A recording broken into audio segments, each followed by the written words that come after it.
Rumah Dipa episode ke-10. Kali ini kita kehadiran narasumber dari KLU Lombok Utara. Kita kehadiran tadi setelah berkenalan nama publiknya disebut dengan Bang Jet. Ya. Selamat datang Bang Jet di Rumah Dipa. Ya, selamat datang juga. Kalau itu kan nama beken istilahnya Bang Jet. Ya. Nah kalau nama aslinya Bang Jet siapa? Saya nama aslinya Renadi, Renadi ya. singkat padat. Renadi tok. Oke. Nggak pakai tok tapi. Oh iya, Renadi tanpa tok. Bang Jet. Ya. Kali ini yang pengen saya dengar banyak hal dari Bang Jet adalah tentang sekolah adat Bayan ya. Sekolah adat Bayan ini kebetulan waktu obrolan saya beberapa hari yang lalu gitu ya, beberapa waktu yang lalu dengan Yuga bahwa di Bayan ada sekolah adat Bayan. Kebetulan juga bilang bahwa Bang Jet bisa dihadirkan di sini. Nah, boleh cerita sedikit tentang sekolah adat Bayan ini berdirinya kapan, Bang Jet? Jadi sekolah adat Bayan yang ada di Lombok Utara ini dia memiliki secara kesejarahan yang begitu panjang. Idenya itu muncul di tahun 2012 dengan nama Sekolah Budaya. Oke. Tetapi dalam proses perjalanannya justru ada nilai-nilai yang cakupan wilayahnya lebih luas. Terus penyebutannya juga di situ ada kesepakatan. Sampai pada akhirnya 2017 baru kita launching, memulai membuka peserta belajar atau warga belajar. Oke. Dan disitulah disepakati namanya dengan Sekolah Adat Bayan. Oke, sekolah adat Bayan. Nah, itu kan tadi Bang Jet bilang bahwa sebelum sekolah adat Bayan ada namanya kan sekolah budaya. Ya. Nah, itu alasan yang spesifiknya Bang Jet terhadap perubahan dari mungkin karena faktor apakah budaya skupnya terlalu luas atau Pada waktu itu kami memahami bahwa budaya yang dikenal menyeluruh atau lebih dikenal oleh banyak pihak itu lebih kepada sesuatu yang kayak pentas ya, apa istilahnya ya, bahasa atraksi ya, lebih ke atraksi atraktif ya. gitu ya. Oke. Lebih kali itu. Artinya kenapa hal itu muncul, terus nilainya apa, tidak pada pembahasan itu. Terus sementara kami memahami justru adat ini muncul ya sejak bumi ini ada. Betul. Bahkan sejak manusia itu lahir sampai meninggal itu semuanya ada tradisi itu semuanya. Yeah. Dan itu tidak semuanya bisa dimasukkan dalam kecakupan atau sebutan budaya gitu. Oke, adat berarti dalam konteks yang lebih spesifik dia kan? Iya. Karena kalau kita lihat bahwa di Lombok aja kalau bicara adat itu beda-beda. Iya kan? Kalau lompat dikit ke barat, lompat dikit ke timur gitu kan udah berbeda secara adat. Nah, siapa yang menjadi siswanya di sekolah adat Bayan ini? Sekolah adat Bayan, siswa atau peserta belajar atau warga belajar, Ya. itu adalah seluruh warga atau masyarakat yang mau belajar tentang nilai dan tradisi, tentang adat yang ada. Oke. Karena ya kita mau setinggi apapun ilmu kita itu pasti ada sesuatu yang kurang. Ya. Jadi dalam konteks belajar ini itu adalah sejak lahir sampai meninggal. Tetapi yang menjadi poin terpenting kenapa sekolah adat ini hadir justru di situ sebenarnya ada dua sisi yang harus kita jaga. Pertama, pengetahuan dalam konteks kelokalan lah bisa kita sebut di tingkat masyarakat Bayan. Ya. kemudian yang kedua ini adalah efek dari pengaruh globalisasi. Karena Bayan ini salah satu sasaran pariwisata juga dengan Gunung Betul. Rinjaninya. Benar. Nah, dua sisi ini harus kami antisipasi. Artinya kita tidak menepik tentang kemajuan zaman, tetapi ada nilai yang harus kita jaga, Ya, dipertahankan ya. dipertahankan. Secara fungsi kalau boleh kita katakan bahwa ketika terjadinya globalisasi, sekolah adat Bayan ini menjadi penyeimbang, bisa begitu ya? Ya, bisa dikatakan penyeimbang, tetapi poin terpentingnya justru bisa sebagai kunci Oke. menjaga alam. Oh, Karena di mana ada masyarakat adat, maka sumber dari ilmu dan pengetahuannya adalah alam, bumi, oke, semesta ya. semesta.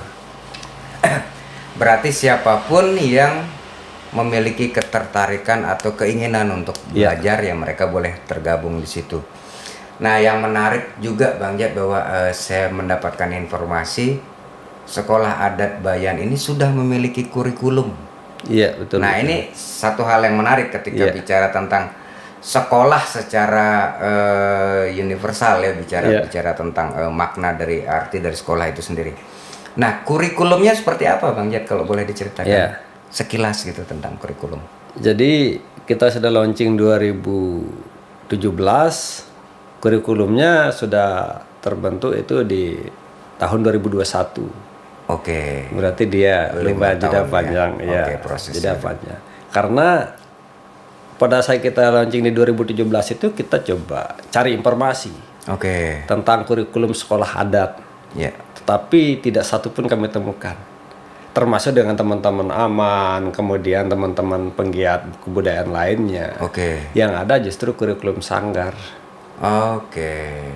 Dan kita juga sudah buat bersama teman-teman Aman Pusat juga yang tergabung di YPMAN, Yayasan Pendidikan Adat Nusantara, Oke. buat kurikulum, dan itu ya sifatnya umum karena seluruh Indonesia. Oh, Nah, sementara kita juga butuh yang lebih spesifik yang menyangkut wilayah kita. Iya, pastinya beda kan? Ya pasti beda, dan alhamdulillah bersama Santiri Foundation dibantu dengan dari Kementerian Pendidikan Oke. dan Kebudayaan. Di 2021 kita sudah menyelesaikan kurikulum, dan kurikulum itu pun baru ada sekitar 12 poin yang baru kita buatkan kurikulum. Masih banyak yang lainnya. Karena asumsi awal kami justru pengetahuan yang sebenarnya ada di Bayan itu ada sekitar 44 induk pengetahuan. Yang ada baru 12. Wah, PR-nya masih panjang nih. Masih Bang Jat. panjang. Jika konteks pembicaranya adalah sekolah, saya kan selalu imagine-nya, Ya. selalu membayangkan, oh sekolah, berarti kan ada semacam grade ya, Ya. ada tingkatan menuju ke step yang berikutnya, sekian SKS gitu. Iya, iya, iya. Anggaplah Betul. kalau kuliah itu ada sekian SKS, itu ada di kurikulum itu, Bang Jat. Di sekolah adat kita memahami ada istilah pendidikan merdeka Oke. atau sekolah merdeka. Oke. Jadi di saat saya ingin belajar tentang lontar, Oke. tentang aksara, di situ jika saya rasa cukup untuk saya, ya udah cukup. Saya tinggal mencari yang lain. Iya, iya. Nah, hadirnya sekolah adat ini justru menyiapkan segala informasi, kemudian mekanismenya seperti apa. Jadi warga mau pilih yang mana silahkan. Bebas. Bebas. Jadi tidak ada batasan untuk tutor, fasilitator, guru, peserta didik, warga belajar atau apapun. Oke.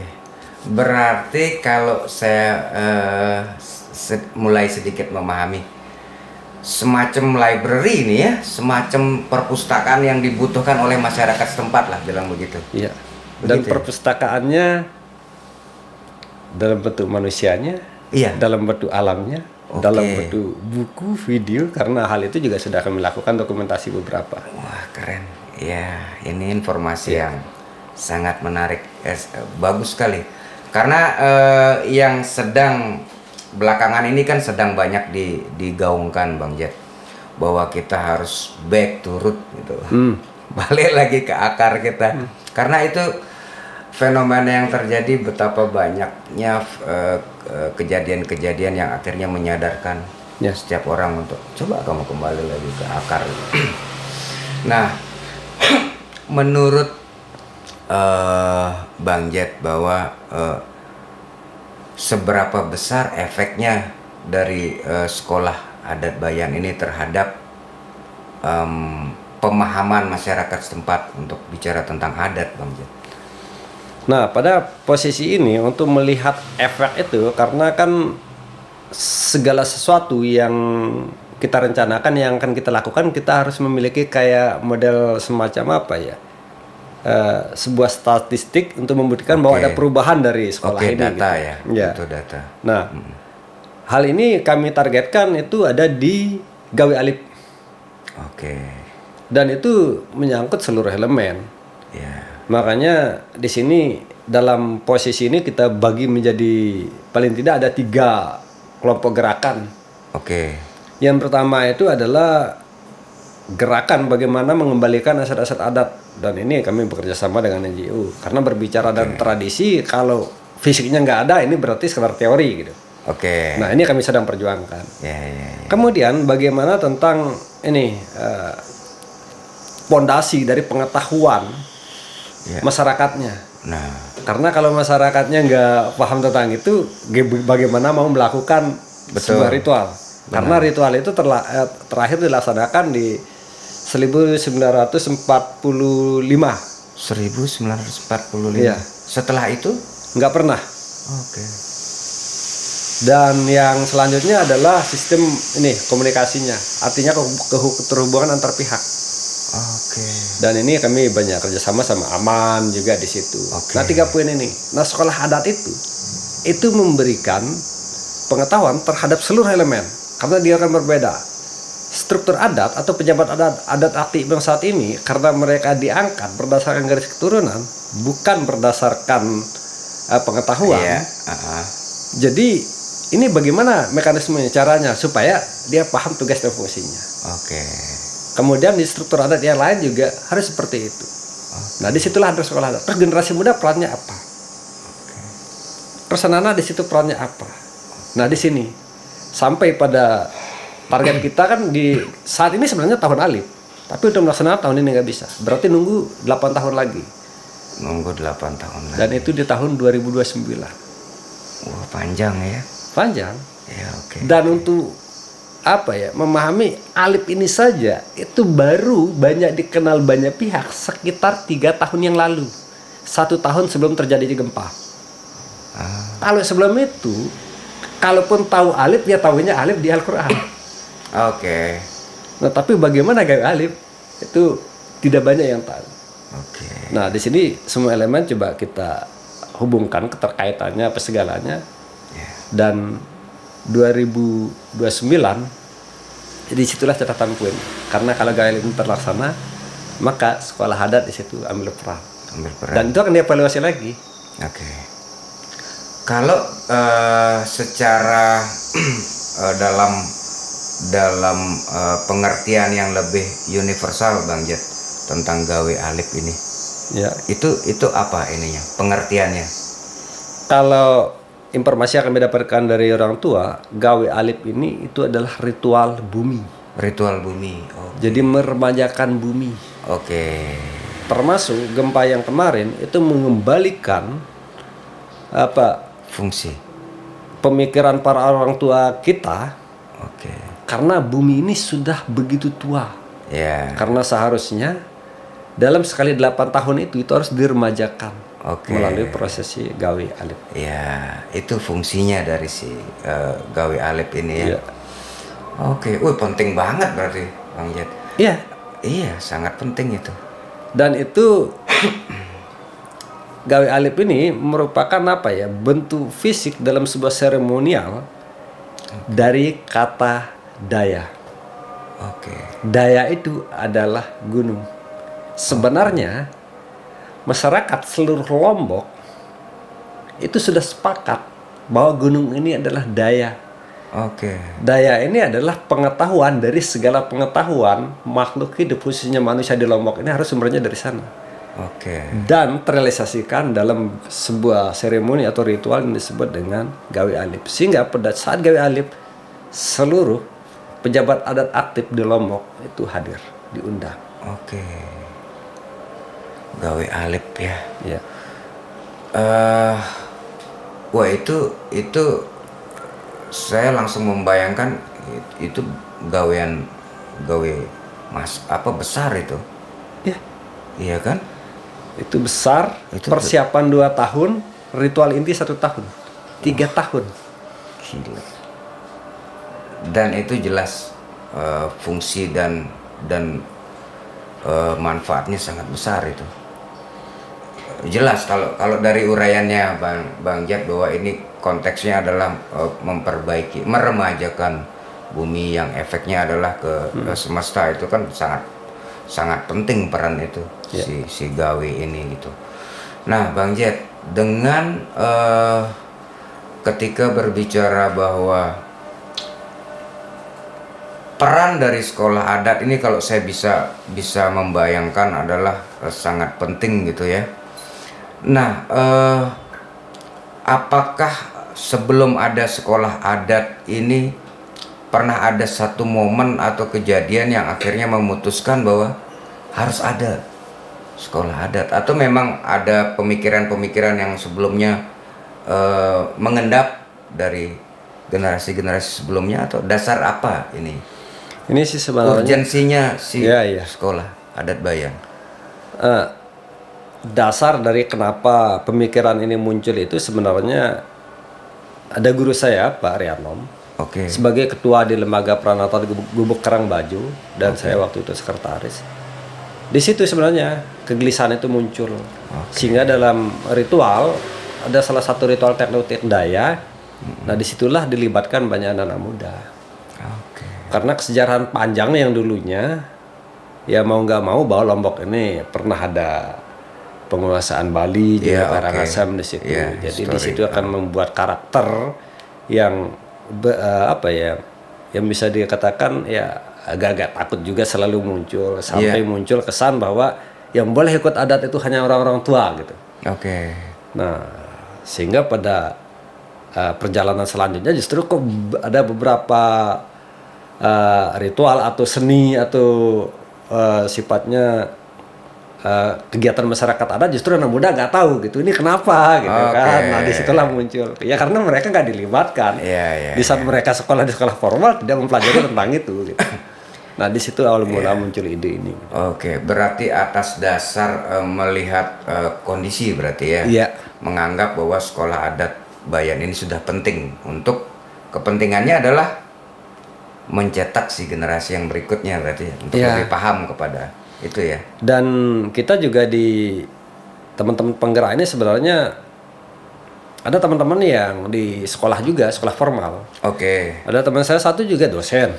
Ya. Nah saya ini juga ngajar di sekolah formal. Oke. Tapi di saat kita paham tentang nilai atau adat yang tidak mampu kita realisasikan di sekolah formal, ini apa gitu. Sementara banyak kami temukan semakin tinggi sekolahnya, justru dia akan semakin jauh dari tradisi dan budayanya. Iya. Nah, Iya. yang datang-datang pegawai tinggal duduk, tinggal makan. Betul, Bang Jet. Nah, ini dah orang-orang yang sekolah betul, tinggi Bang gitu. Jet. Iya. Jadi ada sesuatu yang salah gitu.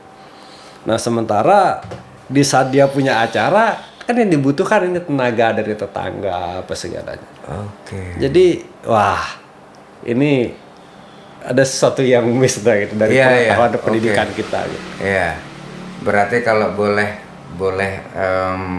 bukan menyimpulkan sih, tapi menarik sebuah pemikiran bahwa balik lagi ke yang saya katakan tadi, bahwa sekolah adat ini menjadi penyeimbang ketika bicara globalisasi yang pertama tadi, sekarang ketika berbicara tentang sisi akademis. Ya.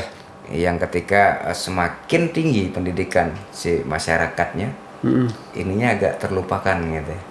Penyeimbang berarti fungsinya. Iya. Dalam konteks apapun ya. Iya, dalam konteks apapun. Iya, benar gitu. Karena kembali lagi di saat adat ini kan ada 2 kunci di situ. Yang pertama adalah ilmu alamnya. Oke. Yang itu kedua tadi. adalah ilmu sosial. Sosial. Ya, oke. Jika 2 ini jalan, alam bagus, kita sosialnya bagus, ya udah. Soal persoalan atau apapun selama bersama itu ya semua akan menjadi lebih ringan gitu. Ya jadi kalau kita kembali sebenarnya Balik lagi ke hierarkinya bahwa Nusantara ini kan betul sangat kental dengan istilah gotong royong itu tadi. ya. Dan Pancasila ada di situ. Pancasila, betul. Nah, Bang Jet, hubungan sekolah adat Bayan atau keterlibatan sekolah adat Bayan terhadap satu momen tahunan kan di Bayan yang saya juga sering mendengar, cuman memang belum sempat menyaksikan sendiri, ada Maulid Adat. Ya. Sama-sama adat nih gitu. Apa peran dari sekolah adat terhadap momen itu? Peran dari sekolah adat terhadap momen itu nggak ada sebenarnya secara langsung. Ya, oke. Tetapi bagaimana anak-anak muda ini terlibat dalam acara adat di situ, Fran? Iya, berarti itu kan perannya terpentingnya di situ. Oh, Karena memahami sama dengan Maulid Adat. Maulid Adat itu ada di beberapa titik. oke. Ada di Berangbira, kemudian di Bayan Belinya, kemudian ada di Anyar, ada di Semokan, ada di Sembagi, ada di Sukadana. Oke. Di satu tempat itu memiliki beberapa garis keturunan yang tupoksinya beda-beda. Oke. Asik ini. Jadi kalau saya dari keturunan Pandi, tugasnya Pandi apa di situ pada acara Maulid Adat, ya itulah saya. Kalau ada dari Walin Gumi, ya mengikuti tugasnya Walin Gumi.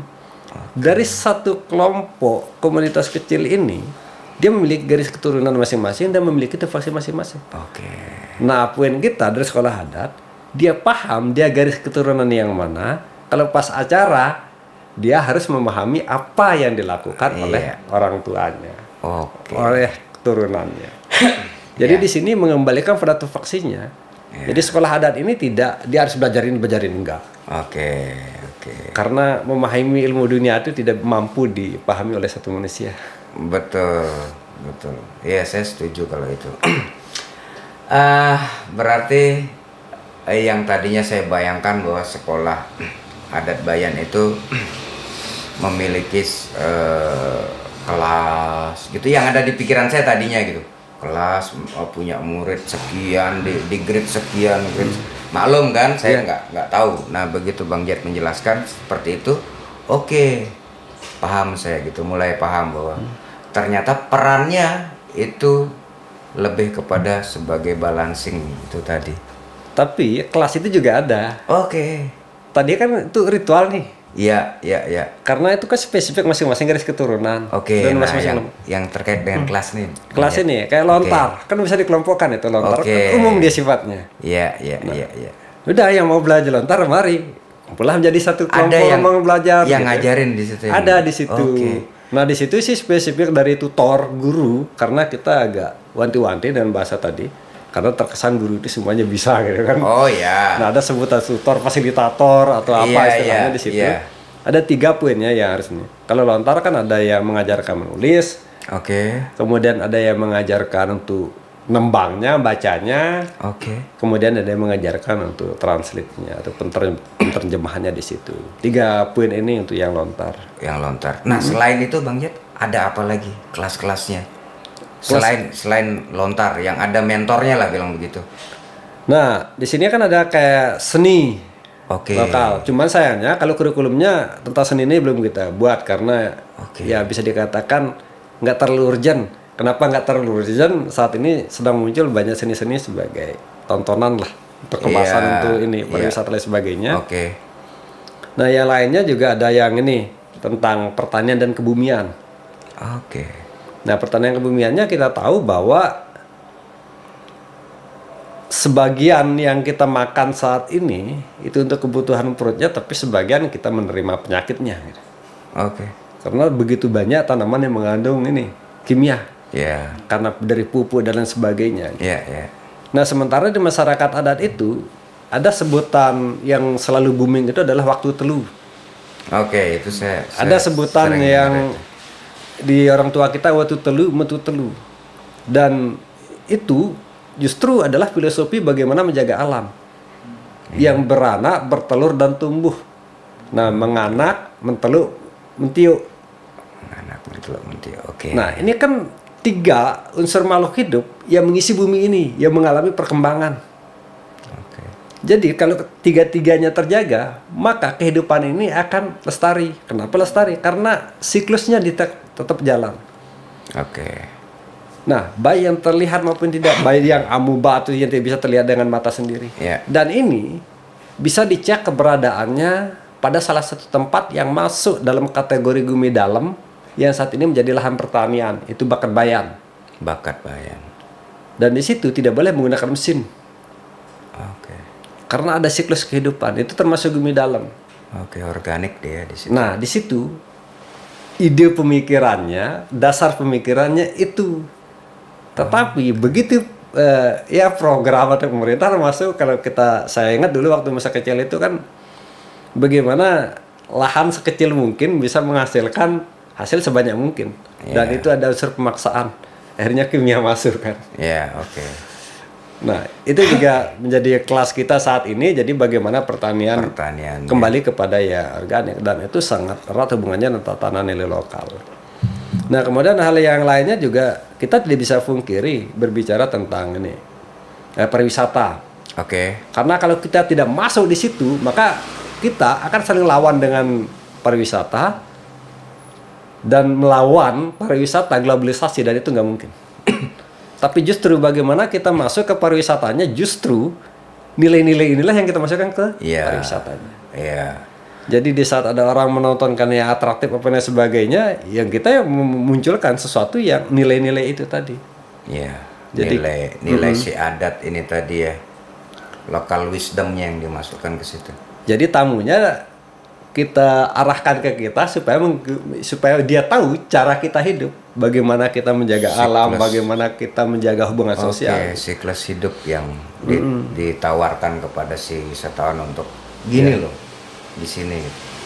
Tapi kan sebenarnya kalau bicara tentang itu akhirnya kan menjadi sebuah konten, katakanlah begitu, untuk dunia pariwisata. Itu kan memang dia kalau bicara kalau boleh mengatakan bahwa dunia pariwisata itu kan selalu trennya selalu berputar dia. Ada pergeseran yang terjadi ketika bicara tren pariwisata. Nah, yang berkembang kalau boleh mengatakan satu tren yang berkembang belakangan adalah bahwa si dunia pariwisata ini akan balik kepada satu konsep. Si wisatawan ini sangat interest dengan satu konten yang disebut dengan off-grid living gitu. Balik lagi ke bagaimana sih misalnya menjadi sebuah konten bukan konten Isu? Bukan isu. Jadi begini, sebagai sesuatu yang dicari oleh si wisatawan, bisa dibilang konten lah ya. Yang menarik buat mereka saat ini sepertinya kalau saya baca gitu ya, baca perkembangannya, progresnya, bahwa mereka sangat interest dengan yang berhubungan dengan ya si local wisdom itu tadi gitu. Makanya kayak pola hidup, makanya dibilang off-grid living, balik lagi mereka ke nature gitu loh, sesuatu yang alami. Misalnya kayak kenapa sekarang digalakkan adanya desa wisata, di mana si setiap pemilik tempat tinggal menyiapkan satu, nah kayak gitu kan. Silakan Bang Jet. Nah, jadi itu kan sebenarnya satu konten yang menarik untuk ditawarkan ketika berbicara pariwisata. Kan nggak harus ngikut tergerus ke dalam tren lah gitu kan. Tren yang sebelumnya kalau saya bilang itu. Nah, memahami dalam pariwisata ini juga, karena saya juga buka ini penginapan rumah warga. Jadi rumah warga itu jadikan penginapan juga. Dan itu lagi kita biasanya akan tersadar di saat sudah kebablasan. Sekarang hal sederhananya saja, seberapa persenkah orang-orang pengelola pariwisata ini yang memahami bahwa wisata itu bukan hanya turis gitu. Wisata itu bukan hanya orang luar yang datang ke kita gitu. Wisata itu bukan hanya orang yang datang bawa duit gitu. Itu sangat minim yang paham bagaimana wisata. Kayak saya hadir di sini, saya adalah bagian dari wisata gitu.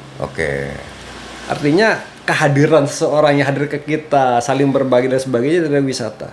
Ya. Nah, di saat kita sudah lost pengetahuan tentang itu, maka masyarakat saat ini masih banyak mengasumsikan. Oke. Kalau mau bergerak di pariwisata, saya harus punya toilet yang standarnya ini, Ya. punya kamar standarnya ini. Ya. Sementara apa yang coba saya lakukan bersama teman-teman di situ, yang penting kita tawarkan kalau mereka mau datang, kalau enggak ya ada pilihan di tempat lain. Gitu. Tapi faktanya bukan November 2018, begitu 2019 ada 97 bule yang datang ke tempat kami gitu. Karena memang pengen ke situ. Iya, karena memang pengen ke situ, ke tempat itu, bergaul dengan masyarakat dan lain sebagainya di situ. Itu dia. Nah, di situ. Nah, tapi kembali lagi, kalau tidak semua pihak saling mendukung ini, kan tidak semua orang mau datang ke tempat kita itu ada tahu informasi dari teman gitu. Ya. Ada juga yang kadang-kadang buka di internet. Ya. Nah, yang megang-megang akses internet ini kan orang-orang pemodal semua. Oke. Di situ lagi orang cari bayan itu. Munculnya nanti yang perhotelan yang kelola tentang pariwisata bayan. Dan mereka kembali lagi orang-orang bermodal tadi. Makanya kalau saya pribadi sih, orang pemerintah aja justru memunculkan sesuatu yang belum dikenal sama pihak luar itu. Ya dalam hal ini mungkin di pariwisatanya gitu. Iya, oke. Jadi kalau saya di Lombok Utara, Rinjani sama Gili ini nggak perlu udah dipromosiin lagi. Iya, kalau itu sih. Dunia udah kenal. Iya, kalau itu sih dunia udah kenal. Tapi bagaimana masyarakatnya, kemudian dan sebagainya di situ. Sama juga kalau berbicara dengan Pok Darwis yang ada di desa. Itu juga ya kembali lagi bagaimana orang-orang yang memahami pariwisata di situ. Iya. Karena di beberapa desa juga banyak bangun tempat wisata Betul. yang orang datang belum tentu. Iya, iya, iya. Jadinya ya banyak anggaran. Nah, kami di sekolah adat ini gitu. Makanya sampai ditertawakan juga dari beberapa teman. Loh, kok sekolah adat ada pembelajaran tentang bahasa Inggris dan pariwisata gitu. Oke. Nah, karena kami paham lingkungan kami ini banyak teman-teman yang mau masuk ke dunia pariwisata Ya. karena melihat hasil secara finansial gitu. Tetap. Ya realistis juga lah kan. Nah, di situ Iya kan. kami memahami itu. Makanya di sekolah adat ini juga ada kelas bahasa Inggris dan pariwisata kayak gitu. Ya. Tetapi di saat mereka jadi guide, mereka harus menjelaskan tentang masjid kunonya dalam bahasa Inggris. Oke. Sementara masjid kuno itu bahasa Indonesianya aja banyak yang nggak ada gitu. Bagaimana bahasa Inggrisnya gitu? Kan ini butuh apa ya strategi untuk Iya, menjelaskan. betul. Karena banyak bahasa-bahasa lokal di situ. Ya. Sama dengan beruga, Betul. sama dengan Bali Mengena. Iya. Artinya Beruga apa bahasa Indonesia? Ya. Ya, hal-hal seperti itu Iya, ya seperti ternyata itu. ya. Betul. Artinya di saat mereka belajar tentang bahasa Inggris dan pariwisata di sekolah adat Bayan, ya mereka harus paham dulu kan. Benar. Secara nggak langsung mereka Tuh. sedikit dipaksa untuk belajar gitu kan. Nggak sadar mereka. Iya. Tapi itu kan bagus efeknya. Iya, itu artinya kita ini melihat respon teman-teman. Makanya pariwisata penginapan rumah warga di tempat saya pas ada orang ritual kayak beberapa bulan yang lalu dari Malka itu ya pergi bantu tetangga ngambil kelapa, Oke. terus ini sangrai kopi kayak gitu. Iya. Ada dia nginep 4 malam gitu Ya. di rumah. Ya ikut acara kayak gitu. Kalau terkait dengan ini Bang Jet, yang namanya menjalankan ya anggaplah katakanlah ini menjalankan sebuah sistem gitu kan di sekolah adat ini, itu biayanya dari mana Bang? Maksudnya sampai dengan memiliki ada perpustakaan, ada mentor gitu, itu operasionalnya bagaimana? Sampai saat ini kita masih kayak apa ya? Kayak swadaya gitu. Swadaya ya. Swadaya. Makanya kalau ngukur berdasarkan fasilitas yang dibuat standar oleh pemerintah kita nggak bisa. Oke. Nggak masuk. Karena apa? Yang pertama kalau ngitung operasional lain sebagainya, bahkan gedung aja kita nggak punya. Oke. Saat ini kita menggunakan tempat-tempat masyarakat di mana ada fasilitas umum yang memang difungsikan untuk kegiatan budaya, kegiatan masyarakat ada di situ, ya disitulah tempat kami ngumpul. Oke. Nah sementara kalau tempat belajar kan kita alam raya ini adalah tempat belajarnya. Betul. Ya kalau belajar tentang ini tentang pengelolaan hutan ya belajarnya di hutan gitu. Dan gurunya ya Maloka yang memang tugasnya jaga hutan gitu. Oke. Nah hanya saja memang untuk bangunan-bangunan kan paling tidak kita memiliki administrasi untuk penyimpanan dan lain sebagainya. Terkait dengan itu maksud saya. Ya, dan sampai saat ini kita belum punya, masih menggunakan fasilitas umum kayak aula. Ini aula Balenta. Itu juga punya desa lah ya, dia bangun oleh desa gitu. Tapi itu hanya tempat kumpul. Kemudian ada aula Sebaya Tanta yang di Karangbaju, dan udah sekretariat kita saat ini ada tempat ini kawan Sumadim, wakil kepala sekolah adat Bayan. Oke. Dia punya tempat, ya di situ jadi berkumpul kayak gitu. Iya. Berarti memang jika berbicara tentang konteksnya adalah idealnya sebuah sekolah kan begitu Bang Jet ya. Iya, saya dari tadi sih mencoba mengimajinasikan tanpa saya pengen lihat dulu secara detail di informasi yang ada di internet gitu. Saya coba tidak membuka itu. Ya. Bentuk fisik bangunan seperti apa yang ada di situ, saya nggak coba membuka, saya pengen dengar langsung. Ya. Nah, pernah ada satu komunikasi yang diupayakan untuk membahas tentang itu? Yang pertama, jangankan mau kita berbicara tentang bagaimana mengharapkan support atau anggaran dari pihak donatur atau pihak yang mau membantu. Satu, yang selalu menjadi persyaratan adalah sekolah adat Bayan sampai sekarang belum memiliki legalitas. Atau notaris badan hukum belum. Oke. Sampai saat ini. Kenapa itu Bang Jet? Yang pertama, sekolah adat Bayan ini kan targetnya adalah gawailip tadi. Oke. Jika orang-orang yang terlibat di dalam sekolah adat Bayan ini belum representatif dari beberapa titik kampung adat tadi, hati-hati. Karena begitu ada legalitas, orang-orang terlibat di dalamnya hanya segelintir, datang support anggaran, Oke. selesai. Iya. Jadi sekolah adat Bayan dibuat ya hanya untuk mendapatkan anggaran, hanya untuk buat proposal. Iya. Nah ini, Iya. dan alhamdulillah saat ini kita paling tidak ada 4 kampung besar di sini yang sudah representatif. Ya lainnya masih belum efektif terlibat gitu.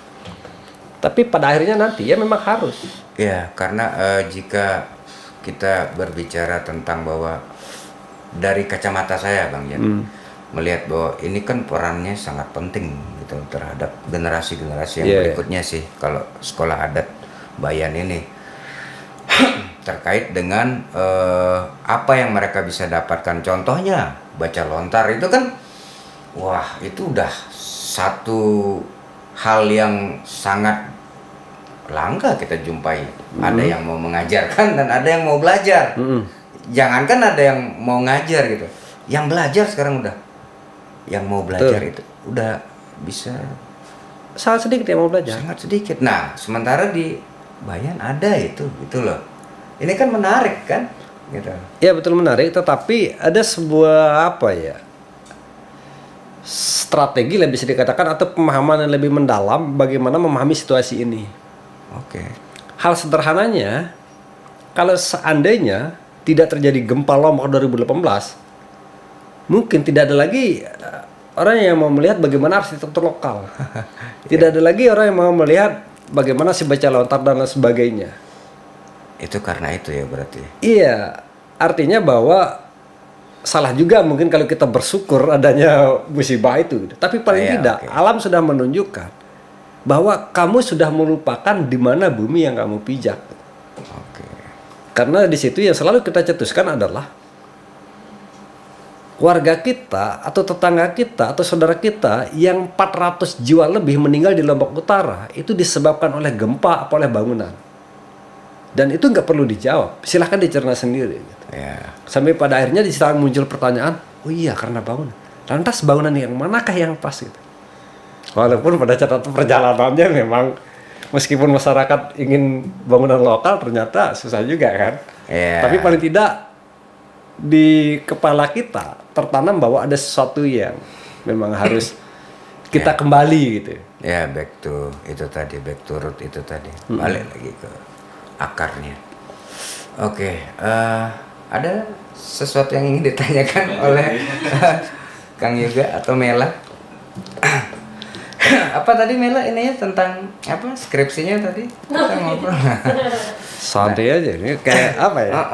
Kita di sini Ini ada prosesinya gawe alif tuh. Oh iya, gawe alif. Oke, pertanyaan yang bagus dari Mela. Prosesi gawe alif. prosesi detailnya saya tidak tahu. Tetapi orang tua yang pernah saya temukan itu baru ada 4 orang yang pernah menemukan gawe alif, tapi detailnya nggak ada yang tahu. Tapi gawe alif ini bisa kita lihat dari pertama tadi adalah peremajaan bumi. Kemudian bagaimana syaratnya? Syaratnya ini kan harus memiliki struktur adatnya harus lengkap. Saat ini ada yang kurang. Kemudian apa saja yang dilakukan pada gawe alif? Dalam masyarakat adat ada beberapa pakaian yang digunakan oleh peranata adat atau pejabat adatnya gitu. Kayak ikat kepala, kemudian pas secara maulid di Mesir kuno ada kayak umbul-umbul gitu kan. Nah, itu semua hanya dibuat pada acara gawe alif. Tidak pada acara yang lain.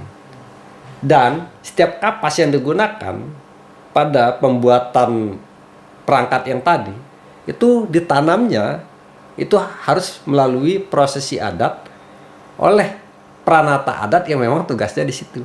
Ada yang tugasnya menanam, ada yang tugasnya untuk menganyam nyesetnya, nenunnya gitu.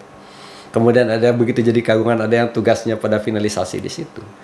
Artinya pembagian peran dan fungsi dari setiap garis keturunan di situ jelas. Kemudian dari prosesi penanamannya di situ, makanya ada persiapan 2 tahun. Nah, Terakhir gawe alif dilaksanakan kapan? rencana kita sih Bukan sebelumnya, terakhir. 4 tahun ini, 45. 1945. Oh. Berarti kalau boleh Sorry, bukan ini 1945, tapi 1939. hah? Jauh. 1939. Ya, itu yang di John Panbal 39. Oh, setelah merdeka itu 57, sorry. 57 ya setelah merdeka terakhir. Oke. Cuma sekali setelah merdeka. Lama sih. Ya 57. Berarti lebih kepada ini berarti Bang Jet ya, filosofi bahwa konteksnya adalah peremajaan bumi itu tadi ya. Ya. Lebih ke situ ya. Lebih sifatnya lebih kepada kalau dengerin itu tadi konteksnya yang utama apa? Yang utama itu pertaniannya itu tadi. Ada 2. Tadi kan kalau kita berbicara dalam konteks busana nih, harus dengan kapas dan sebagainya. Iya. Dan itu berdasarkan peran dan waktu nanamnya dan sebagainya, di situ Oke. harus lengkap. Iya. Yang kedua, ada beberapa pejabat adat yang posisinya kagungan biru di situ. Itu rumahnya harus rumah baru semua. Dengan murni bahan alam. Oke. Maka di situ masyarakat adat diajak berpikir sebenarnya untuk mendapatkan bahan-bahan ini dari mana sih? Maka di situ kan ada pertanyaan. Kalau dulu ngambilnya di tempat itu, sekarang ini sudah jadi apa? Iya. Hutan misalnya gitu ya dulu. Iya. Udah nggak jadi. Iya, kalau bahasa pemerintah sekarang ada hutan lindung, hutan produksi, kemudian hutan apa? Di Oke. masyarakat adat sudah ada. Dan itu sesuai dengan kondisi dan kebutuhan yang ada di masyarakat. Oke. Artinya kalau gawe alif itu terlaksana, sebenarnya 2 poin, pertanian dan konsep lingkungan. Sebenarnya kan ini kembali lagi. Kalau kita saat ini selalu tercenungkan jangan menggunakan kayu karena kayu kita akan habis untuk buat rumah. Iya. Tapi di saat kita menggunakan kayu untuk buat rumah, yakinlah kita akan berusaha bagaimana menanam kayu. Iya, betul. Nah, hal inilah yang tertanam di masyarakat adat. Jadi, kalau kayu dibutuhkan, maka Anda harus berpikir bagaimana kayu ini tersedia lagi. Ya. Dan selama ketersediaan itulah kita bisa mendapatkan oksigen yang baik, kemudian ya ini udara yang baik dan lain sebagainya. Ya. Berarti lebih kepada mengajarkan kebijaksanaan kalau Makanya. saya bilang. Dan kembali ke bumi tadi. Ya, back to ya, oke. Terjawab, Mel? Pertanyaannya? Jadi kalau saya menarik satu benang merahnya adalah bahwa fungsi dari si gawe alif ini adalah mengembalikan fungsi si bumi ini tadi. Betul. Gitu loh. Jadi dia itu ke situ, lebih ke situ, Mel. Ininya. Makanya dalam kata lain justru gawe alif ini adalah sistem bagi kami. Oke. Di saat gawe alif yang kalaupun bisa terlaksana 2009 ini, itu pasti akan banyak kekurangan. Tapi akan ada perbaikan di 8 tahun berikutnya. Dan ada perbaikan dalam 3 tahun berikutnya. Masih ada. Jika 3 window ini terlaksana, yakinlah maka sistemnya tadi akan terjaga. Kalau bahasa sekarang itu master plan-nya Master plan. Oke. di situ. Wah. Ini banyak sekali yang tercerahkan gitu malam Kita jadi ini. muridnya bisa.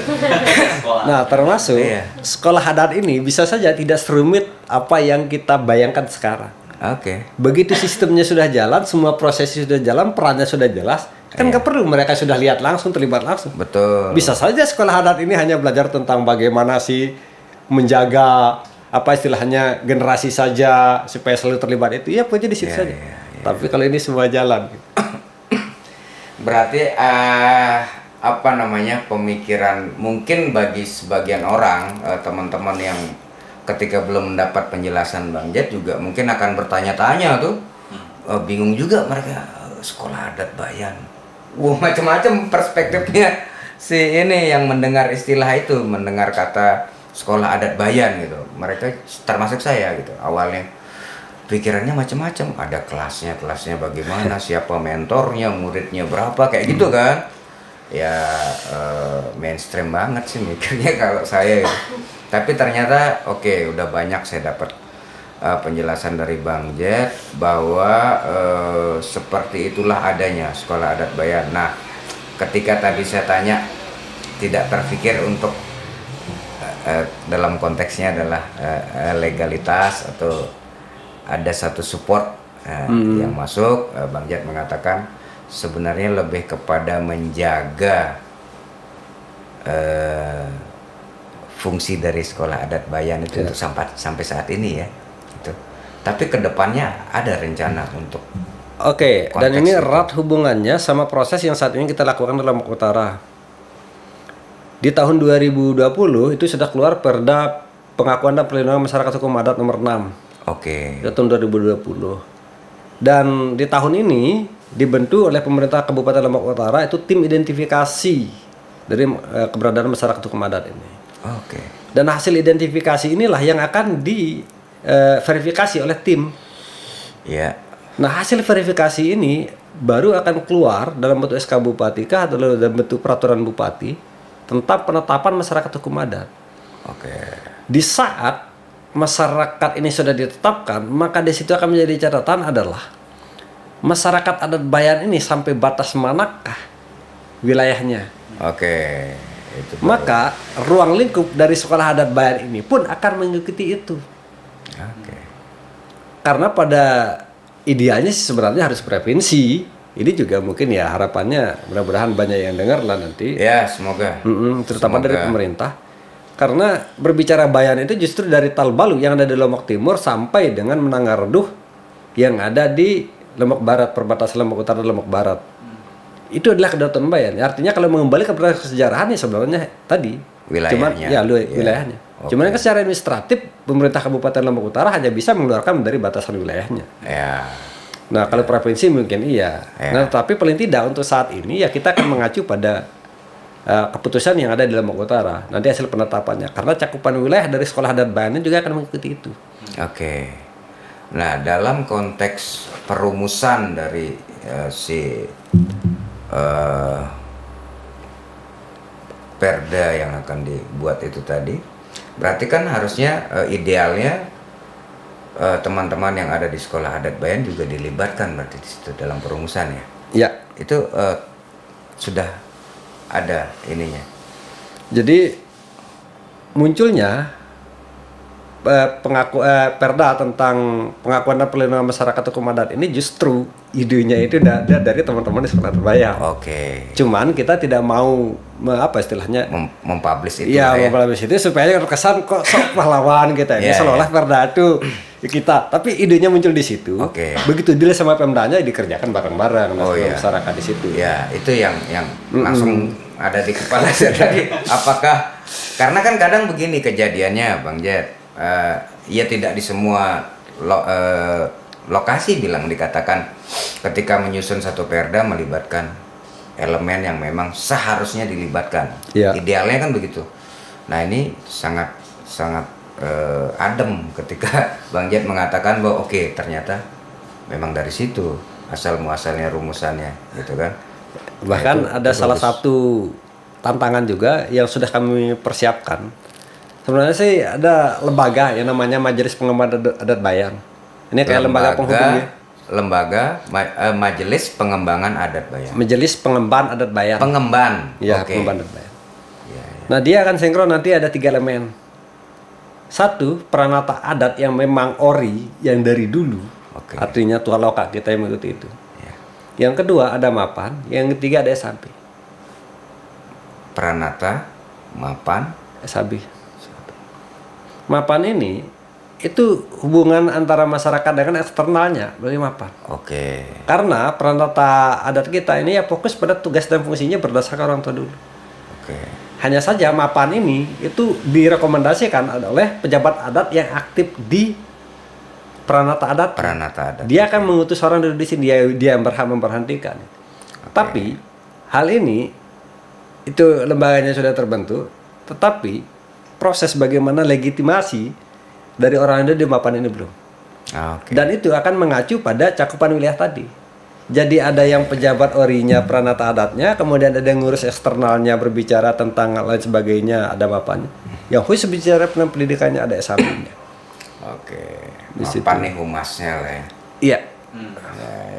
Dia sebenarnya perpanjangan tangan dari pejabat adat yang aktif. Oke. Karena pejabat adat kita yang aktif ini ya tidak semuanya bisa berbahasa Indonesia, tidak semuanya memahami dunia luar. Karena beberapa pejabat adat kita begitu sudah ditugaskan di tempat itu dia nggak boleh keluar dari tempat itu. Oke. Wah. Nah. Ini dia. Banyak sekali ininya nih. Ilmu yang kita dapat apa wawasan yang selama ini juga mungkin kalau hanya menyaksikan dalam konteks ritual ataupun seni budaya itu kan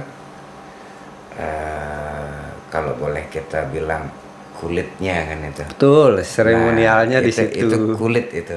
Nah ini intisarinya nih yang kita dapat malam ini. Wah, terima kasih banget loh Bang Jet. Banyak sekali hal yang kalau semua pertanyaan saya yang ada di kepala saya keluarkan malam ini bakalan panjang sekali Bang Jet. Tapi minimal ini sudah menjawab sekian banyak pertanyaan saya dan apa namanya, kalau boleh ini kita menjadi satu sesi awal saya bilang.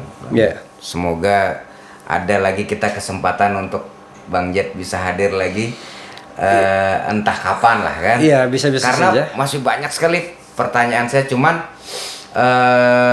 yang sesi yang ini sudah sangat menjawab pertanyaan yang ada di kepala saya dan saya berharap sebenarnya dengan adanya podcast ini menjadi salah satu sebuah informasi, entah manfaatnya bisa diambil oleh siapapun yang menonton ataupun manfaatnya untuk sekolah adat Bayan nantinya ada setelah podcast ini kita publish, apakah ada efek yang terjadi. Saya berharap semua efeknya menjadi hal yang positif gitu, manfaat dari podcast ini.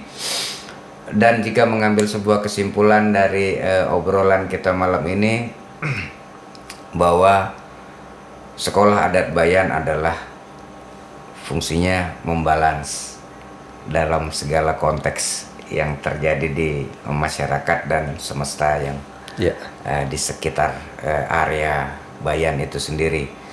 Dan harapan saya bahwa sekolah adat Bayan ini tetap menjadi seperti sekarang dengan visi dan misinya, dan harapannya adalah ada pengembangan Bang Jet, karena menurut saya ini hal yang penting gitu ya. Secara pribadi saya katakan bahwa sekolah adat Bayan memiliki fungsi vital jika berbicara tentang keseimbangan semesta. Wah, serem banget bahasanya. Serem banget bahasanya. Karena apapun itu kalau nggak seimbang Bang Jet, karena dalam kebetulan saya orang musik, ada satu istilah di dalam musik Bang Jet yang disebut dengan skala atau skill gitu ya.